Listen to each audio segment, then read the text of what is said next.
Usually, we're here to tear things apart. We nitpick textures, complain about frame rates, and tear down plot holes. But sometimes a trailer drops that just hits different.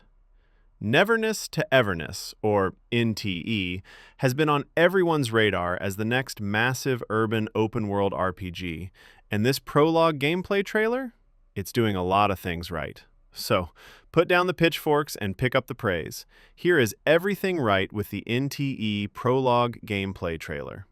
Right from the opening shot, let's talk about the vibe. We get this immediate sense of scale in New Helios.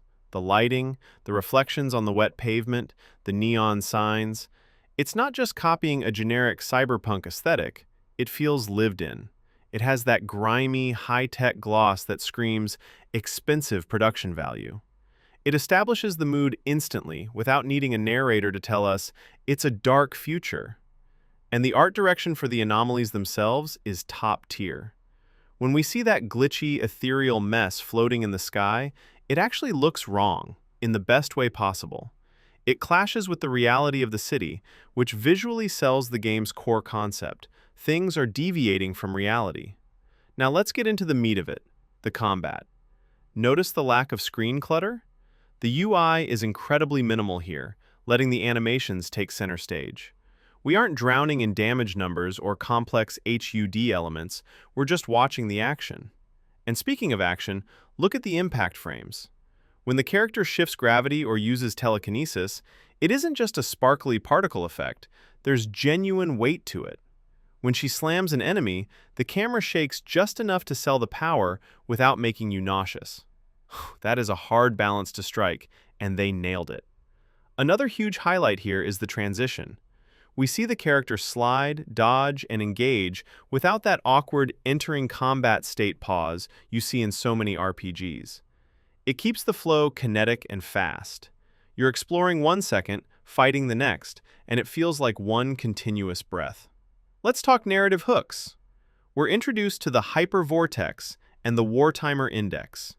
Instead of a generic darkness is coming trope, we get specific sci-fi terminology that implies a system. It makes the world feel established, bureaucratic, and scientific, rather than just magical. I also love the line, "The more you stare at its core, the faster the nullification." This is a perfect example of show, don't just tell. We're seeing the mechanics of the world explained through active gameplay dialogue while the characters are actually doing the job, rather than sitting in a room reading a text box. Okay, can we talk about the personality? The car ride scene with the Rap King of Groth Island. This scene does two things right. One, it shows off the driving mechanics and the interior detail of the car, which looks crisp. But two, it injects humor. I am the destined nemesis of silence. The banter here feels natural, or at least anime natural. It breaks up the tension of the anomaly hunting and fleshes out the world as a place where weird, eccentric characters just exist. It proves the game isn't going to take itself too seriously 100% of the time. And the dubbing. The lip syncing and the facial capture match the character model's expressions perfectly.